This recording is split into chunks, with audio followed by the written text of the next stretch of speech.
اعوذ باللہ من الشیطان الرجیم بسم اللہ الرحمن الرحیم رب اشرح لی صدری ویسر لی امری واحلل عقدۃ من لسانی یفقہوا قولی ربی زدنی علما ربی زدنی علما ربی زدنی علما۔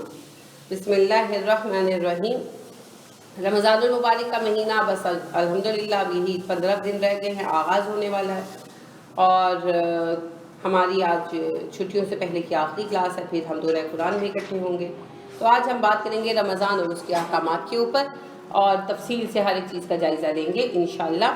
آپ لوگوں کے جو بھی سوالات ہوں ہم اینڈ پہ ایڈریس کریں گے، ٹھیک ہے؟ آپ تھوڑا سا اطمینان رکھیے، انشاءاللہ آپ کے تمام سوالات جو ہے نا وہ زیر بحث آئیں گے۔ اچھا جی، اللہ رب کریم ارشاد فرماتے ہیں اور یہ ہے سورہ بقرہ کی آیت نمبر 183 جہاں سے روزے کے احکامات کا آغاز ہوتا ہے۔ یا ایھا الذین آمنوا، اے ایمان والو، کتب علیکم الصیام، تم پر روزے فرض کر دیے گئے، کما کتب علی الذین من قبلکم، جیسا تم سے پہلوں پر فرض کیے گئے تھے، لعلکم تتقون، تاکہ تم تقوی حاصل کر سکو۔ ایامن معدودات، یہ گنے ہوئے دن ہیں، ایامہ دن ہیں، معدودات گنتی کے، یہ گنتی کے دن ہے، یعنی مہینہ ہے پورا 30 دن ہے۔ فمن کان منکم مریضا او علی سفر، تو تم میں سے اگر کوئی اس مہینے میں بیمار ہو یا سفر پر ہو، فعدۃ من ایام اخر، تو بعد کے دنوں میں ان گنے ہوئے دنوں کی گنتی کو پورا کر لے، ٹھیک ہے؟ جو بعد میں جس کے کچھ روزے چھوٹ جائیں وہ روزے بعد میں پورے کر لیں۔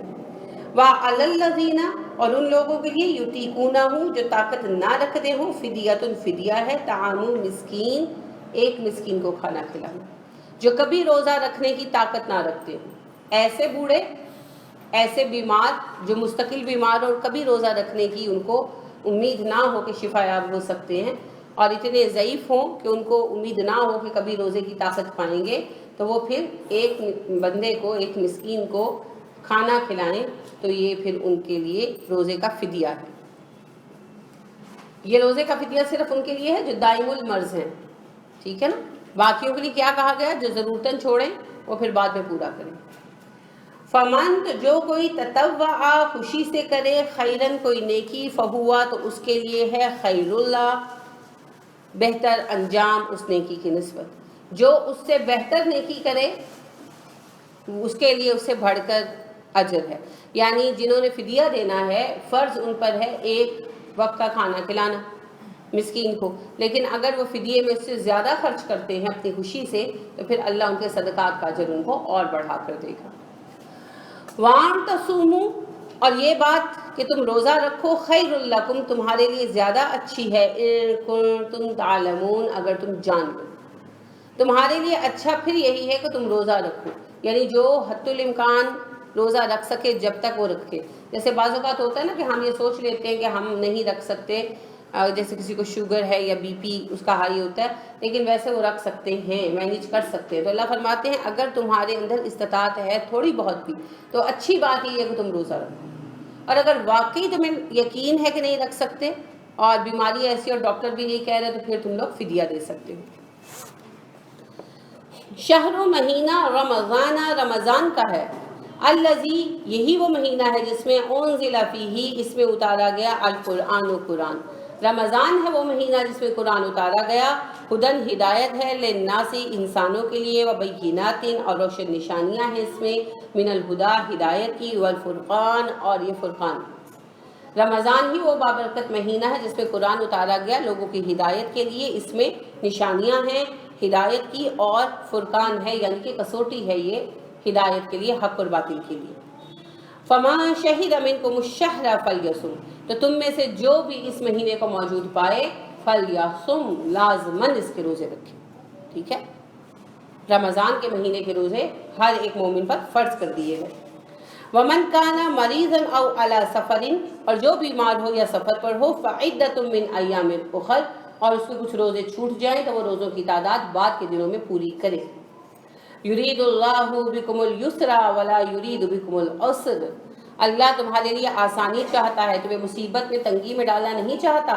وَلِتُكْمِلُوا الْعِدَّةَ اور تم روزوں کی گنتی پوری کرو، وَلِتُكَبِّرُوا اللَّهَ تاکہ تم اللہ کی بڑائی بیان کر سکو، عَلَىٰ مَا هَدَاكُمْ اسی طریقے سے جو تمہیں سکھایا گیا ہے، وَلَعَلَّكُمْ تَشْكُرُونَ اور تم میرے شکر گزار بن جاؤ۔ یہ ہیں روزے کے احکامات، ٹھیک ہے۔ یہ آیت نمبر 183 سے 185 تک کنیکٹڈ آیات ہیں۔ اس میں ہمیں بنیادی احکامات مل جاتے ہیں۔ پہلی بات کیا ہمیں پتہ چلی کہ رمضان کے روزے فرض ہیں۔ رسول اکرم صلی اللہ علیہ وسلم کے پاس ایک دیہاتی آئے، کہنے لگے اللہ کے رسول صلی اللہ علیہ وسلم، اللہ نے ایک بندے پر مسلمان ہونے میں کیا فرض کیا ہے؟ آپ صلی اللہ علیہ وسلم نے فرمایا نماز 5 وقت کی، اگر تم کچھ زیادہ پڑھنا چاہو تو تمہاری مرضی۔ انہوں نے کہا اللہ کے رسول صلی اللہ علیہ وسلم اس کے علاوہ؟ آپ صلی اللہ علیہ وسلم نے فرمایا رمضان کے روزے اگر آپ زیادہ رکھنا چاہیں تو آپ کی مرضی۔ اسی طرح زکوٰۃ اور سارا بتایا۔ تو وہ صاحب کہنے لگے، ایمان لے آئے اور جاتے ہوئے کہنے لگے کہ نہ میں فرائض سے زیادہ کروں گا، نہ میں اپنے فرائض میں کمی کروں گا، اور یہی جملہ دہراتے دہراتے نظروں سے اوجھل ہو گئے۔ تو آپ صلی اللہ علیہ وسلم نے کہا اگر ان صاحب نے اپنی بات کو سچ کر دکھایا تو یہ جنتی ہیں۔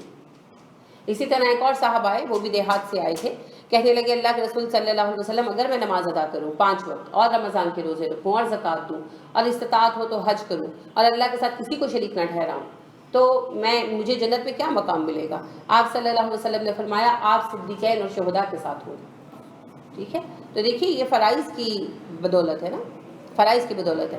اسی طرح ایک صاحب جو ہیں دو لوگ آئے قبیلے کو، اکٹھے مسلمان ہوئے، تو جہاد میں شریک ہوئے، ایک صاحب شہید ہو گئے اور دوسرے ان کے بعد 1 سال مزید زندہ رہے اور 1 سال زندہ رہ کر طبعی موت پائی۔ تو ابو طلحہ ایک صحابی ہیں، انہوں نے خواب میں دیکھا کہ جنت کے دروازے پر کھڑا ہوں تو لوگوں کو جنت پہ بلایا جا رہا ہے، پکارا جا رہا ہے۔ تو پہلے وہ صاحب گئے، پکارے گئے، جنت پہ بھیجے گئے جو بعد میں طبعی موت مرے تھے، اور شہید کی باری بعد میں آئی، وہ جو 2 صاحب تھے۔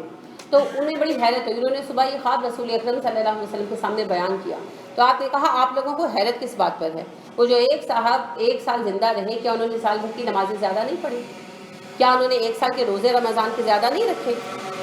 انہوں نے کہا بالکل رکھے۔ تو آپ صلی اللہ علیہ وسلم نے فرمایا پھر 1 سال پہلے مرنے والے اور 1 سال بعد مرنے والے کے مرتبے میں اتنا فرق ہے جتنا زمین و آسمان میں فرق۔ 1 سال کی نمازیں اور 1 سال کے روزے کتنا فرق پیدا کر دیتے۔ اور آپ صلی اللہ علیہ وسلم نے ارشاد فرمایا جس نے احتساب کی نیت سے رمضان کے روزے رکھے اللہ اس کے پچھلے گناہ معاف کر دیتے ہیں، اور جس نے احتساب اور ثواب کی نیت سے رمضان کی راتوں میں قیام کیا اللہ اس کے تمام گناہ معاف کر دیتے ہیں۔ تو آپ دیکھیے یہ ہے رمضان کی فضیلت۔ رمضان کی فضیلت میں بہت ساری احادیث ہیں، تو فضیلت تو آپ سب کو پتہ ہے، میں فضیلت سے زیادہ حدیث بیان نہیں کروں گی کیونکہ میرا موضوع جو ہے آج ہے روزے کے مسائل۔ فضیلت تو پہلے بھی 2-3 دفعہ بات ہوئی ہے نا۔ رسول اکرم صلی اللہ علیہ وسلم کی ایک حدیث میں خاص طور پر عرض کروں گی، ابو امامہ باہری نے کہا کہ اللہ کے رسول صلی اللہ علیہ وسلم مجھے کچھ وصیت کیجیے، کچھ نصیحت فرمائیے۔ آپ نے فرمایا ابو امامہ روزہ رکھا کریں۔ انہوں نے پھر کہا اللہ کے رسول صلی اللہ علیہ وسلم مزید کچھ کہیے۔ آپ صلی اللہ علیہ وسلم نے کہا ابو امامہ روزہ رکھا کریں۔ انہوں نے تیسری مرتبہ بھی یہی سوال کیا، آپ نے وہی جواب دیا۔ انہوں نے چوتھی مرتبہ پھر کہا مجھے کچھ اور بھی بتائیے۔ آپ صلی اللہ علیہ وسلم نے فرمایا ابو امامہ روزہ رکھا کرو، روزے جیسا کوئی عمل نہیں۔ تو آپ دیکھیں یہ نفل روزے کی حالت ہے، تو فرض تو پھر فرض ہے، کیونکہ جو عبادات اللہ کو سب سے زیادہ مرغوب ہیں وہ اللہ رب العالمین نے فرض کرتے ہیں۔ ٹھیک، تو لہٰذا روزے کی حفاظت ضروری ہے۔ روزے کو اجر و ثواب کی نیت سے رکھا جائے تو پھر اس کا بہت زیادہ اجر ہوتا ہے۔ اب ہم آتے ہیں رمضان کے روزوں کی طرف۔ ٹھیک ہے، رمضان ماشاءاللہ بالکل قریب ہے۔ رمضان کے روزے میں 2 بہت اہم اوقات ہیں، ایک سحری اور ایک افطار۔ ہم ان دونوں میں سخت بے احتیاطی برتتے ہیں۔ پہلی بات تو یہ ہے کہ سحری کو ضائع نہیں کرنا، سحری میں اٹھنا ہے۔ ٹھیک ہے، سحری کو کیا کہا گیا ہے؟ لیکچر سنا ہوگا آپ لوگوں نے، کیا نام ہے بتائیں؟ عربی میں بتائیں۔ غداء المبارک، 2 تو لفظ ہیں، الغداء المبارک، غدا کھانے کو کہتے ہیں، جیسے غذا کہتے ہیں نا دال کے ساتھ غدا، اور مبارک بابرکت، الغداء المبارک۔ ایک صحابی کہتے ہیں میں آیا رسول اکرم صلی اللہ علیہ وسلم سحری کر رہے تھے، رمضان کا مہینہ تھا، آپ نے مجھے کہا حلموا الی غداء المبارک، آؤ بابرکت کھانے میں شریک ہو جاؤ۔ ٹھیک ہے، آپ صلی اللہ علیہ وسلم نے ارشاد فرمایا لوگوں سحری ضرور کیا کرو، چاہے تمہیں 1 گھونٹ پانی میں میسر کیوں نہ آئے، کیونکہ جو سحری کرتا ہے اللہ اس پر رحمت بھیجتے ہیں، فرشتے اس کے لیے دعائے مغفرت کرتے ہیں۔ اور ہم کتنی آسانی سے کر لیتے ہیں نا، خصوصاً نوجوان بچے اور ہمارے گھروں میں مرد حضرات، کہ وہ کہتے ہیں اچھا سحری میں نہ اٹھانا، میں نے لیٹ کھایا، مجھے بھوک نہیں ہے. بھوک نہیں ہے نا، آپ 2 گھونٹ دودھ کے لے لیں، ذرا سا دہی لے لیں، پانی ہی پی لیں، لیکن اٹھیں ضرور، کیونکہ سحری میں برکت ہے. رسول اکرم صلی اللہ علیہ وسلم کا لوگوں سحری ترک مت کرنا، سحری میں برکت ہے. ٹھیک ہے، تو سحری کے لیے ضرور اٹھنا ہے. سحری میں سادہ کھانا کھائیں. اچھا، رسول اکرم صلی اللہ علیہ وسلم سحری میں بھی کھجور کھایا کرتے تھے، اور آپ صلی اللہ علیہ وسلم کا سحری میں جو سب سے اچھا کھانا کھایا گیا وہ کھجور ہے. تو آپ روٹی کھائیں، سب کچھ کھائیں، آپ 1 یا 2 یا 3 کھجوریں بھی کھا لیں، سنت پوری ہو جائے گی، ہے نا. اور پھر کھجور پتہ کیا ہے، سورس آف انرجی ہے، تو وہ سارا دن آپ کو مناسب انداز میں قوت دیتی رہتی ہے. خاص طور پر جن لوگوں کو ضعف کا مسئلہ ہے نا، وہ ضرور کھائیں. جن کو کمزوری کا مسئلہ ہے نا، کئی لوگ ہوتے ہیں نا بیماری سے اٹھے تو کمزور ہو گئے ہیں، اس طرح کے مسائل، تو 7 کھجوریں آپ رات کو بھگو دیں اور صبح سحری میں وہ پانی پی لیں. پانی میں بھگو دیں 7 کھجوریں، گٹھلی نکال کر 2 پیس کر کے، اسے نبیذ تمر کہتے ہیں، کھجور کا پانی. صبح آپ اٹھیں جب سحری کے وقت تو وہ پانی نوش فرما لیں، نہار پیٹ. اس کے بعد آپ جو کھانا کھاتے پیتے رہیں. یہ آپ کو بہت شدید انرجی پرووائڈ کرتا ہے.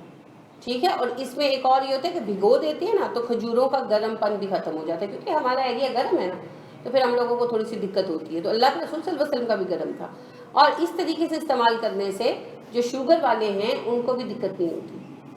ٹھیک ہے، تو آپ اس کو استعمال کر کے دیکھیے. خاص طور پر وہ خواتین جو بچوں کو دودھ وغیرہ پلاتی ہیں، ہے نا، تو ان کو ہوتا ہے نا کہ بھئی دل گھبرانا شروع ہو جاتا ہے، وہ ویکنس کی وجہ سے ہوتا ہے فیڈ کرانے سے. تو وہ ذرا اس کا تجربہ کر کے دیکھیں، ان کو جو ہے نا انشاءاللہ اس سے فائدہ ہوگا اور ان کو دقت نہیں ہوگی. اسی طرح بعض لوگوں کو بیماری کی وجہ سے، کوئی بیماری سے اٹھے ہو تو ویکنس ہوئی ہوتی ہے، تو وہ پھر پریشان ہوتے ہیں کہ روزے کیسے رکھیں. تو آپ یہ استعمال کریں. اور ویسے جن کو ہماری طرح ماشاءاللہ ہٹے کٹے اللہ ایسے ہی رکھے، تو وہ پھر جو ہے 1-2 کھجوریں سنت کے طور پر کھا لیں. ٹھیک ہے، یہ تو خاص انرجی ڈرنک ہے نا، آپ بھی استعمال کریں، میں منع نہیں کر رہی، لیکن میں ویسے بات یہ عرض کر رہی ہوں کہ بے شک پھر وہ نبیذ تمر نہ بنائیں، تو وہ جو ہے کھجور 2-3 کھا لیں، تو یہ سنت بھی پوری ہو جائے گی اور یہ آپ کا انرجی انٹیک بھی پورا کرے گا. اب جو لوگ کہتے ہیں نا ہمیں بھوک نہیں ہے، ہم نے رات کو کھایا تھا، پہلی بات ہے رات کو اتنا کھائے نا کہ سحری کر سکے، اور اگر واقعی اتنا کھا لیا، کہیں گئے ہوئے تھے یا کسی کو بلایا ہوا تھا، یہ چیز ہی پسند کی بنی ہوئی تھی، تو 2-3 سرونگز دے لی، اب نہیں ہے بھوک تو 1-2 کھجوریں کھا کر دودھ کا کپ یا پانی پی لیں. سحری ضرور کریں، سحری نہیں چھوڑنی. ہم کتنے مواقع ڈھونڈتے ہیں کہ بھئی کوئی موقع ہو کہ ہماری دعا قبول ہو جائے. تو اب دیکھیے جس وقت آپ کے لیے فرشتے دعائیں مانگ رہے ہیں، وہ کیا دعا مانگتے ہیں؟ اللہ جس کی حاجتیں پوری کر دے، اللہ جس کو بخش دے، اللہ جس کو جنت دے دے، اللہ جسے معاف کر دے. تو انہی چیزوں کے لیے ساری عمر ڈھونڈتے رہتے ہیں، تڑپتے رہتے ہیں. تو جب وہ موقع اللہ پلیٹ میں رکھ کے دے دیتے ہیں، تب ہم کہتے ہیں نہیں مجھے مت اٹھانا. بے وقوفی ہے، پتہ نہیں ہوتا. ٹھیک ہے، تو یہ باتیں آپ نے گھر میں جا کر بتانی ہیں، یا اگر ہو سکے تو میرے یعنی اس سے بیان سے سنوانی ہے. فائدہ کیا ہوگا؟ مرد حضرات کو پتہ چلے گا، ان بیچاروں کو بتاتا کوئی نہیں. مرد حضرات پہ میں زور اس لیے دے رہی ہوں کہ 99% مرد ہی ضد کرتے ہیں کہ نہیں ہمیں مت اٹھانا، ہمیں بھوک نہیں ہے، ہمیں مت اٹھانا، ہے نا. تو میں بھی آپ کے ساتھ پوری بات عرض کرتی ہوں، اب بعد میں سو جائیں. دوسری بات، جب آپ نے سحری کرنی ہے تو بہت پہلے مت اٹھائیں. یہ بھی ایک مسئلہ، سحری میں اٹھنے کا ایک مسئلہ یہ ہوتا ہے کہ ہمارے گھروں میں سحری بہت جلدی کی جاتی ہے. عموماً گھروں میں لوگ گھنٹہ آدھا گھنٹہ پہلے فجر سے سحری سے فارغ ہو جاتے ہیں. یہ غیر ضروری ہے اور سنت کے خلاف بھی ہے. رسول اکرم صلی اللہ علیہ وسلم نے ارشاد فرمایا، انبیاء کی 3 چیزیں انبیاء کے طریقے میں سے، 3 باتیں انبیاء کے طریقے میں سے. نماز میں دایاں ہاتھ بائیں ہاتھ کے اوپر رکھنا، افطاری میں جلدی کرنا، اور سحری میں ڈیلے فرمانا. ٹھیک ہے، تو سحری میں ڈیلے کرنے سے مراد یہ ہے کہ آپ فجر سے 5-10 منٹ پہلے فارغ ہوں. یعنی جیسے آج کل اب آپ دیکھیں گے انشاءاللہ کہ تقریباً 4:15 سحری بند ہوگی تقریباً، تو 4:15 تو آپ 4 بجے فارغ ہو جائیں. بس یہ بہت زیادہ ہے. ٹھیک ہے، کیونکہ رسول اکرم صلی اللہ علیہ وسلم کے صحابی سہل بن سعد سے پوچھا گیا، تابعین نے پوچھا ان کے اسٹوڈنٹس نے، کہ رسول اکرم صلی اللہ علیہ وسلم کے ساتھ کبھی سحری میں شریک ہوئے؟ انہوں نے کہا ہاں بالکل. تو انہوں نے کہا آپ کتنا وقفہ رکھتے تھے سحری کے خاتمے اور نماز کے کھڑے ہونے میں؟ تو انہوں نے کہا جتنی دیر میں 50 آیتیں تلاوت ہو جائے. تو یہ کتنا ٹائم ہے؟ 10 منٹ. تو 10-15 منٹ مور دین انف کہ اس دوران آپ ریلیکس کر لیں، کوئی دوائی کھانی ہے کھا لیں اور باتھ روم وغیرہ سے ہو لیں. اور عبداللہ بن مسعود رضی اللہ عنہ کہتے ہیں کہ میں اپنے گھر پر سحری کرتا اور پھر جلدی گھر سے نکل آتا کہ نماز رسول اکرم صلی اللہ علیہ وسلم کے پاس پا لوں. تو عبداللہ بن مسعود دوسرے محلے میں رہتے تھے، تو ان کو آتے ہوئے 8-10 منٹ لگتے تھے. تو یعنی جلدی جلدی کرتے مطلب پھر وہی آ گئے نا کہ 10-15 منٹ پہلے فارغ ہوتے، جلدی جلدی وضو کرتے اور بھاگتے مسجد کے لیے. تو بہت زیادہ جلدی سحری نہ ختم کروائیں. اس میں پھر پتہ کیا ہوتا ہے، پھر مرد اور بچے تنگ پڑتے. اول تو وہ سحری کے لیے نہیں اٹھتے، سحری کے لیے اٹھ جائیں تو پھر فجر کے لیے نہیں اٹھتے، دوبارہ سو جاتے. اسی لیے یہ اہتمام رکھا گیا. اللہ نے رمضان میں 2 فائدے ہمیں دیے، آسانیاں. ایک تہجد قیام اللیل کو کر دیا، اور دوسرا سحری کو ڈیلے فرمایا تاکہ ہم لوگوں کو فجر میں مسئلہ نہ ہو. تو آپ اگر 10 منٹ پہلے فارغ ہوتے ہیں تو منہ دھوتے، دانت وغیرہ صاف کرتے، وضو کرتے ہی اتنا ٹائم ہو جاتا ہے کہ فجر کا وقت ہو جاتا ہے. مرد حضرات ظاہر اور مسجد تک جانا ہوتا ہے، خواتین گھروں میں پڑتی ہیں تو برتن اٹھاتے ان کا ٹائم پورا ہو جاتا ہے. ٹھیک ہے، تو بس اتنا ہی آپ نے ٹائم رکھنا اور اس سے پریشان نہیں ہونا. اب یہ بات کہ کیا اذان کے ساتھ سحری ہو سکتی ہے، دیکھیں جی بات یہ ہے کہ اگر کوئی کھاتا ہوا لیٹ ہو گیا تو آپ صلی اللہ علیہ وسلم نے فرمایا اگر کسی نے کھانے کے لیے نوالا اٹھایا اور اذان ہو گئی تو وہ نوالا واپس مت رکھے، وہ کھا لے. اور ایک اور حدیث میں آپ نے کہا کہ اگر کسی نے برتن اٹھایا کھانے یا پینے کے لیے اور اذان ہو گئی تو وہ برتن واپس نہ رکھے، اپنی حاجت پوری کر لے. تو یہ اس صورت میں ہے کہ ڈیلے ہو گیا، یعنی کہ آنکھ لیٹ کھلی، اب آپ بیٹھے ہیں تو اذان ہو گئی تو آپ اپنی ضرورت کے مطابق کھا لیں. اب ضرورت پہ پھر ضرورت ہی رکھے نا، پھر یہ نہیں کہ میں نے اب روٹی بھی ضرور کھانی ہے. اب جیسے اذان ہوگی، فرض کریں کہ آپ کی آنکھ دیر سے کھلی یا آپ کسی ایسے کام میں لگ گئے کہ آپ جب آئے اور آپ کھانے کے لیے بیٹھے تو اذانیں شروع ہو گئی، تو پھر آپ کیا کریں؟ کوئی پھل کھا لیں، اوپر سے دودھ کا کپ پی لیں، کچھ اس طرح کی جو جلدی سے کھانے والی چیزیں کھا لیں. ٹھیک ہے نا، یہ مت کریں کہ اب نہیں انڈا پراٹھا بھی میرے حصے کا پڑا رہ جائے گا، سوکھ جائے گا، وہ آپ کے روزے سے قیمتی نہیں. ٹھیک ہے، حتی الامکان پھر آپ جلدی فارغ ہو جائیں. ٹھیک ہو گیا. لیکن بہرحال اس ایسی صورت میں اجازت ہے، مگر اسے روٹین نہیں بتایا جا سکتا. جیسے لوگ لیٹے رہتے ہیں اور اذان سے 5 منٹ پہلے بیٹھ جاتے ہیں، پھر اذان ہوتی شروع ہو جاتی ہے اور دوسرے کہتے ہیں تو کہتے ہیں کوئی گل نہیں، اجازت ہے. نہیں، اجازت نہیں ہے، رعایت ہے. اصول یہ ہے کہ آپ اذان سے 5 منٹ پہلے فارغ ہوں، 10 منٹ پہلے فارغ ہوں. رعایت یہ ہے کہ اگر کوئی پھنس گیا تو وہ پھر پورا کر لے، کیونکہ ظاہر ہے کہ روزہ لمبا ہوتا ہے، ہم گرم علاقے کے لوگ ہیں، ہمارا روزہ لمبا ہوتا ہے، تو پھر اللہ نے آسانی دی ہے. تو رعایت کو اصول کے ساتھ مت ٹکرائیں، یہ رعایت ہے. ٹھیک ہے. اب یہ کہ یہ جو ہمارے یہاں پایا جاتا ہے جب تک اذانیں ہوتی رہے کھاتے رہو، یہ نہیں کہا گیا. ٹھیک ہے، یہ سب فیک باتیں اور اس سے پھر روزہ خراب ہو جاتا ہے.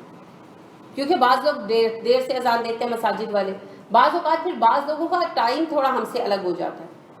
ہم ایسی جگہوں پہ رہتے، بعض لوگ ایسی جگہوں پہ رہتے ہیں کہ 2 شہروں کی حدود ملتی ہیں یا کچھ، تو وہ پھر دوسری اذانوں کا وقت الگ ہو جاتا ہے. تو یہ کام نہیں کرنا. آپ نے سحر کے اختتام کا وقت دیکھنا ہے اور اس کے ساتھ چلنا. ہاں مجبوری ہو جائے تو آپ کو رعایت ہے، تو رعایت کو بطور رعایت استعمال کرنا. ٹھیک ہے. اب اس کے بعد سحری کے بعد آ گئی افطاری. تو افطاری جلدی کرنی چاہیے. جلدی سے مراد جیسے ہی سورج ڈوبے.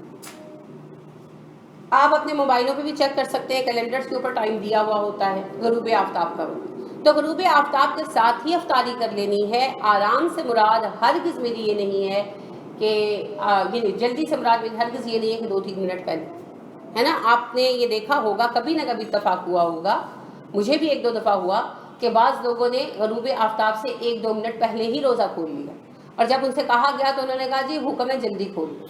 نہیں، یہ حکم نہیں ہے نا، یہ حکم نہیں ہے. وہ آپ نے سارا دن روزہ رکھا، ہمارا 15-16 گھنٹے کا روزہ بنتا ہے، 15-16 گھنٹے روزہ رکھا اور 2 منٹ کے وقفے سے آپ نے روزہ ضائع کر دیا. یہ اپنے اوپر ظلم ہے. اور حدیث کا یہ مفہوم نہیں ہے غروب آفتاب کے ساتھ ہی روزہ کھول لیں، یہ مفہوم ہے. اب ظاہری بات ہے، اگر آپ دیکھیں کہ 7:10 پر غروب آفتاب ہوتا ہے اور آپ لوگ آ کر بیٹھتے ہیں، تو بیٹھتے کھاتے خود بہت 11 منٹ ہو جاتے ہیں، 1 منٹ ادھر چلا جاتا ہے. تو یہ بس یہی اصول ہے کہ جیسے سورج غروب ہوا نا، جلدی سے مراد یہ ہے کہ سورج غروب ہوتا ہے نا جس وقت، تو ابھی سرخی موجود ہوتی ہے. ٹھیک ہے، اور ستارے نظر نہیں آ رہے ہوتے. پھر 15-20 منٹ میں جا کر وہ سرخی ختم ہوتی ہے اور سیاہی پھیلتی ہے، اور پھر سیاہی اتنی گہری ہو جاتی ہے کہ ستارے نظر آنے لگتے ہیں، جسے ہم کہتے ہیں ستارے طلوع ہوئے. ستارے تو وہیں پر ہوتے ہیں، وہ روشنی کی وجہ سے دکھائی نہیں دے رہے ہوتے، وہ نظر آنے لگتے ہیں. تو یہود انتظار کیا کرتے تھے جب ستارے نظر آنے لگتے تھے تب روزہ کھولتے تھے. آج بھی یہی طریقہ ہے، ہمیں اس سے روک دیا گیا. رسول اکرم صلی اللہ علیہ وسلم نے کہا شفق کی سرخی کا کوئی اعتبار نہیں، جب سورج غروب ہو تم روزہ کھولو. تو جلدی سے مراد یہ ہے، یہ نہیں کہ غروب آفتاب سے 2 منٹ پہلے کھولو اور 15 گھنٹوں کی 16 گھنٹوں کی مشقت ضائع کر دو، یہ نہیں کرنا. ٹھیک ہے. غروب آفتاب سے 1 منٹ بعد کھولیں، یعنی جیسے آپ کا ٹائم 7:15 ہے تو آپ 16 پہ کھولیں بالکل، لیکن اس کو ڈیلے کر کے 20-25 پہ نہیں لے کر جانا، لیکن یہ بھی نہیں کرنا کہ ہم 13 منٹ پر ہی کھول لیں، یہ جلدی نہیں ہے، ٹھیک ہے، یہ بات واضح ہو گئی. تو باقی پھر افطار میں بالکل جلدی کریں، ڈیلے نہیں کرنا، جیسے ہمارے شیعہ بہن بھائی کرتے ہیں اس معاملے میں غلطی کرتے ہیں. رسول اکرم صلی اللہ علیہ وسلم نے ارشاد فرمایا جب تک میری امت سحری میں ڈیلے کرے گی اور افطار میں جلدی کرے گی خیر پر باقی رہے گی.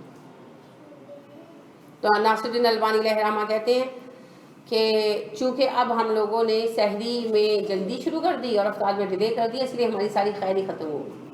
اصل میں اس سے مراد کیا ہے، جب ہم اتنی بنیادی، روزہ بنیادی چیز ہے نا، ہم اس کے معاملے میں سنت پر عمل نہیں کرتے تو باقی معاملوں میں کہاں دین پر چلیں گے. ہم جب اتنے دن سے غافل ہیں کہ ہم اپنی فرض عبادات کے اصول نہیں جانتے، اس کے قواعد نہیں جانتے، تو ہم باقی کام کہاں سے کریں گے، باقیوں میں دین کہاں ڈھونڈیں گے. اس وجہ سے رسول اکرم صلی اللہ علیہ وسلم نے کہا. ٹھیک ہے، بات سمجھ آ رہی ہے، کلک کر رہی ہے. تو لہٰذا پھر سحری میں تھوڑا ڈیلے، فجر سے 10-15 منٹ پہلے فارغ ہو، زیادہ جلدی فارغ ہونے کی ضرورت نہیں ہے. اور دوسری طرف افطار میں جلدی، یعنی کہ جیسے ہی غروب آفتاب کا وقت ہو اس سے 1 منٹ بعد روزہ کھول لیں. ٹھیک ہے، اور روزہ بھی رسول اکرم صلی اللہ علیہ وسلم کی سنت ہے کھجور سے کھول لیں. کھجور سے کھول لیں، بعد میں آپ جو چاہے کھائیں، لیکن یہ ہے کہ تھوڑا ہاتھ روک کر کھائیں، نماز پڑھنے کے بعد پھر کھائیں. ٹھیک ہے. اچھا، اذان کا انتظار نہیں کرنا چاہیے. ہمارے لوگ خاص طور پر جو بزرگ خواتین اور حضرات ہیں وہ نہ روزہ کھولتے ہیں نہ کھولنے دیتے ہیں، اور وہ کہتے ہیں اذان ہوگی تو کھولیں گے. اذان کا روزے سے کوئی تعلق نہیں، نہ رکھنے سے نہ کھولنے سے. ٹھیک ہے، کیونکہ جو حضرات مؤذن ہیں انہوں نے بھی تو افطار سحری کرنی ہے نا، وہ بھی سحری سے فارغ ہو کر آ کر اذان دیں گے، اور انہوں نے بھی افطار فرمانا ہے، وہ افطاری کر کر ہی آ کر اذان دیں گے. کہ وہ آپ کی خاطر خود اذان دینے کھڑے ہو جائے اپنا روزہ ڈیلے کر لیں، ایسے تو نہیں انہوں نے کرنا. لہٰذا غروب آفتاب یعنی سورج ڈوبنے کے وقت میں، روزہ کھلنے کے وقت میں اور اذان میں 10-15 منٹ کا وقفہ پڑتا ہی پڑتا ہے. کیونکہ اگر وہ خالی 4 کھجوریں کھا کر پانی پی کر بھی اٹھ کر آ جائیں گے تو اتنا ٹائم تو لگے گا نا. لہٰذا آپ نے غروب آفتاب کا روزہ کھولنا ہے، اذان کرنا. ٹھیک ہے، تو آپ کو غروب آفتاب پتہ ہونا چاہیے. ایک تو وہی بات ہے کیلنڈرز پر لکھا ہوتا ہے، نہیں لکھا ہوا تو کوئی مسئلہ نہیں، آپ روز کی روز اپنے موبائل پہ چیک کر لیں، روز کی روز چیک کر لیں، 1 سیکنڈ کا کام. لاہور میں سحر و افطار تو وہ انہوں نے باقاعدہ ٹائم دیا ہوتا ہے. اب لوگ کہتے ہیں جی وہ ان کا کیا اعتبار. اچھا یہ دیکھیے کہ آپ نماز گھڑیاں دیکھ کر پڑھتے ہیں، گھڑیاں دیکھ کر پڑھتے ہیں نا. آپ کے جو مؤذن حضرات ہیں وہ آپ اذان سن کے پڑھتے ہیں، اس لیے آپ نفی میں سر ہلا لیں. چلے میں سوال کلیئر کر دیتی ہوں. آپ کے مؤذن حضرات جب اذان دیتے ہیں تو گھڑی کے اعتبار سے دیتے ہیں نا، کہ مسجد کی چھت پہ چڑھ کر سورج دیکھتے ہیں. آج تک کوئی ایسا مؤذن ملا تو گھڑی پہ اعتبار کرتے ہیں؟ صحیح کرتے ہیں اعتبار کے، غلط کرتے ہیں؟ صحیح کرتے ہیں نا، کیونکہ گھڑی جو ہے نا یہ پر سیکنڈ کے حساب سے سورج کی حرکت کے ساتھ چلتی ہے. آپ اعتبار کرتے ہیں. اور جب ماہوار آ جاتی ہے یا مہینے کے حساب سے گردش آ جاتی ہے چاند کی، تو اس پر آپ کہتے ہیں نہیں نہیں نہیں نہیں ہم نے تو نہیں اعتبار کرنا. یہ کیا بات ہوئی؟ جب گھڑی پر آپ اعتبار کرتے ہیں، گھڑی نے آج تک آپ کو مس لیڈ نہیں کیا نا، آج تک گھڑی صحیح چلا رہی ہے. تو یہ آلات کی حرکت جو ہے وہ بہت درست ہے اور بالکل ایکوریٹ ہوتی ہے. تو انہی آلات کی مدد سے پھر یہ آپ کے کیلنڈرز بنتے ہیں، یہ بھی درست ہوتے ہیں، الا یہ کہ چھپنے میں کوئی غلطی ہو جائے. تو نیٹ کے اوپر جو کرنٹ انفارمیشن ہوتی ہے وہ بالکل درست ہوتی ہے، انہیں ہم سے کوئی دشمنی نہیں. ہم خود اپنے دشمن کا ان کو کیا ضرورت ہے کہ وہ غلط انفارمیشن اپلوڈ کریں؟ انہوں نے کوئی خاص ہمارے لیے تھوڑی کی ہوتی ہے. اور ویسے بھی وہ ہر وقت بیٹھ کے نہیں کر رہے، کمپیوٹر میں ایک ڈیٹا فیڈ ہے، کمپیوٹر آٹومیٹکلی وہ سب کچھ اپلوڈ کر رہا ہے، اور کمپیوٹر کو آپ سے کوئی مسئلہ نہیں. لہٰذا یہ جن کے بالکل ایکوریٹ آلات ہیں بالکل ان پر ٹرسٹ کریں، کوئی پریشانی کی بات نہیں. ٹھیک ہے. تو سحر و افطار کا جو وقت، طلوع آفتاب اور غروب آفتاب کا جو وقت آپ کو نیٹ پر ملتا ہے وہ بالکل درست ہوتا ہے. اس کے مطابق آپ اپنے سحر و افطار کو درست رکھیں. ٹھیک ہو گیا؟ یہ ہو گیا ہمارا سحر و افطار. اب ہم آگے بڑھیں گے.